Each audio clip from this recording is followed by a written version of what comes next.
Hello guys, வணக்கம். This is Ambaseelan. இன்னைக்கு நம்ம என்ன பார்க்க போகிறோம் அப்படின்னா புல்லிஷ் எங்கல்ஃபிங் கேண்டலை பற்றி தான் என்டையராக இந்த வீடியோவில் பார்க்க போகிறோம். பிகினராக இருக்கிறீங்க அப்படின்னா ஸ்கிப் பண்ணாமல் இந்த வீடியோவை எண்டு வரைக்கும் பாருங்கள்.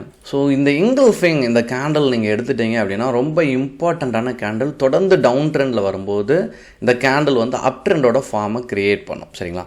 இதை எப்படி பயன்படுத்தணும் அப்படிங்கும்போது நிறைய பேருக்கு டவுட் வரும். நான் ப்ரீவியஸாக கொடுத்த வீடியோவில் நிறைய பேருக்கு டவுட் வரும். ரொம்ப சிம்பிள். கேண்டில் ஸ்டிக் நீங்கள் எதுக்காக பயன்படுத்தினா, ஸ்டாக் மார்க்கெட்டில் எப்போவுமே 2 சப்போர்ட் எடுத்துக்கணும். நீங்கள் ஒரு கேண்டில் ஸ்டிக் வச்சுக்கிட்டிங்கன்னா ஒரு இண்டிகேட்டரை பயன்படுத்துங்க. ஒரு பேட்டர்ன் நீங்கள் பயன்படுத்துகிறீங்க அப்படின்னா ஒரு ஆப்ஷன்ஸில் ஒரு ஸ்ட்ராட்டஜியை நீங்கள் எடுத்துக்கலாம். இந்த மாதிரி டபுள் வேல போகும்போது கொஞ்சம் நல்லாயிருக்கும். சரிங்களா? ஏன்னா சப்போர்ட் அண்ட் ரெசிஸ்டன்ட் இதெல்லாமே ரொம்ப முக்கியம். இதுலேயுமே நீங்கள் ட்ராப் பண்ணணும்.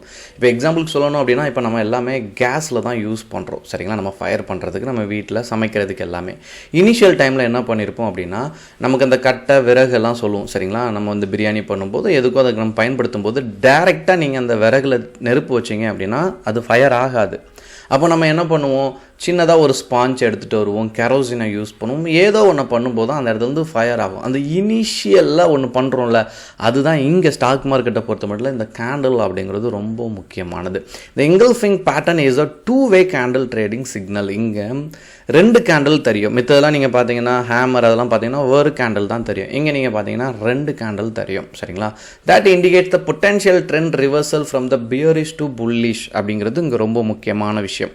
அதாவது தொடர்ந்து மார்க்கெட் சரியிலேருந்து இங்கே புல்லிஷ் மார்க்கெட் அப் ட்ரெண்டில் போகிறதுக்கான சாத்தியக்கூறுக்கு இந்த கேண்டில் வந்து கிரியேட் ஆகும். It appears after the down trend when a small bearish candle is followed by the large bullish. So இதை நீங்கள் கண்ட்ரோல் பார்த்துட்டீங்க அப்படின்னா பொட்டன்ஷியல் ஷிஃப்ட் மொமெண்டம், அதாவது நல்ல ஒரு மொமெண்டத்துக்கு பையர் டேக்க கண்ட்ரோல். அதாவது நீங்கள் பார்த்துட்டிங்கன்னா நல்ல ஒரு சரிவு இருக்கும்.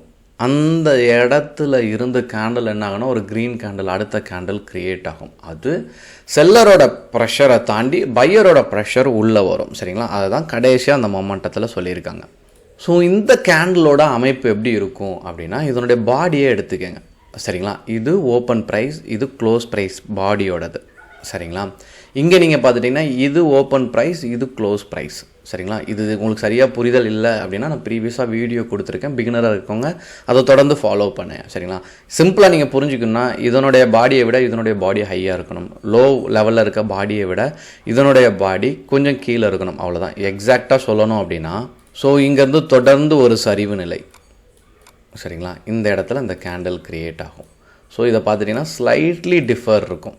அதை நீங்கள் எடுத்துட்டாலே உங்களுக்கு ஒரு புரிதல் நல்ல விதத்தில் வந்துடும். சரிங்களா? ஸோ இதனுடைய லெவலை மைல்டாக நீங்கள் செக் பண்ணாலே போதும். இங்கே நீங்கள் பார்த்தீங்கன்னா நான் இந்த லெவலை அப்படி மார்க் பண்ணும்போது இங்கே உங்களுக்கு சேஞ்ச் ஆகும். சரிங்களா? இதனுடைய ஓப்பன் ப்ரைஸை விட, சரிங்களா, ஓப்பன் ப்ரைஸ் என்னவாக இருக்குது, இந்த ரெட் கேண்டில் 42.7 இருக்குது. சரிங்களா? இதனுடைய க்ளோசிங் ப்ரைஸ் கீழே பாருங்கள் 42.85 மேலே இருக்குது. அப்போ இந்த கேண்டில் சூட்டபிளான கேண்டில். நீங்கள் ஒரு நல்ல ட்ரேடர் அப்படின்னா என்ன பண்ணணும் அப்படின்னா, கேண்டிலை சரியாக நீங்கள் பயன்படுத்துகிறீங்க அப்படின்னா அதனுடைய லோவை பிரேக் பண்ணாது. இங்கே நிறைய பேர் சொல்லுவாங்க ஸ்டாப் லாஸ் போடுறது வந்து மார்க்கெட் கிராஷ் ஆகும்போது அதுக்காக தான் ஒரு பேட் நியூஸ் வரும். அப்போ செல்லர்ஸ் பயங்கரமாக வரும். ஏன்னா மார்க்கெட்டே 3 டெப்த்தில் தான் ரன் ஆகும். ஒன்று குளோபல் மார்க்கெட், இன்னொன்று அந்த கம்பெனியோட பெர்ஃபார்மன்ஸ், மூணாவது என்னன்னு கேட்டிங்க அப்படின்னா பையர் செல்லர். ஒரு ட்ரேடருக்கு இந்த பை செல் ப்ரெஷர், அப்புறம் நீங்கள் பார்த்துட்டிங்க அப்படின்னா டிமாண்ட் ஜோன், சப்ளை ஜோன், இதெல்லாமே ரொம்ப முக்கியமானது. அப்போ நீங்கள் சரியான ட்ரேடர் அப்படின்னா அந்த கேண்டிலோட லோவை பிரேக் பண்ணாது. நீங்கள் சரியான இடத்துல ஃபைண்ட் அவுட் பண்ணி என்ட்ரி கொடுக்குறீங்க அப்படின்னா அந்த கேண்டிலோட லோவை பிரேக் பண்ணாது. அதனால தான் உங்களுடைய ஸ்டாப் லாஸை எப்போதுமே அந்த கேண்டிலோட லோவில் போட்டுருங்க. ஏன் அப்படி சொல்கிறேன் அப்படின்னா, நீங்கள் இந்த ஹை ரிஸ்க் எடுப்பீங்க. அதாவது ப்ராஃபிட்டை மேக் பண்ணும்போது கம்மியாக மேக் பண்ணுவீங்க. அதே இது லாஸ் எடுக்கிறீங்கன்னா நல்லா ட்ரமாஸ்டிக் நிறையா வரும். சரிங்களா? அந்த மாதிரி பண்ணாதீங்க. இனிஷியல் டைமில் நீங்கள் என்ன நினைப்பீங்க, என்றைக்கோ ஒரு நாள் நம்ம ப்ராஃபிட் பண்ணிடுவோம் நினச்சிட்டே இருப்போம். ஆனால் இருக்கிற கேபிட்டல் எல்லாம் என்டையராக காலி ஆகிட்டே இருக்கும்.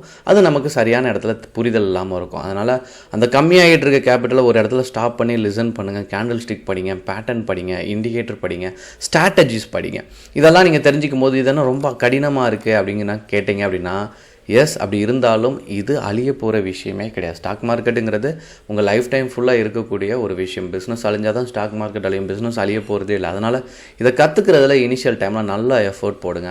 You will become a good trader. உங்களுக்கு ஏதாவது டவுட் இருந்தாலும் கண்டிப்பாக கமெண்ட் பாக்ஸில் உங்களுடைய டவுட்டை தெரிவிக்க மறந்துடாதீங்க. Okay guys, thank you so much for வாட்சிங் this video. Tata, bye, see you.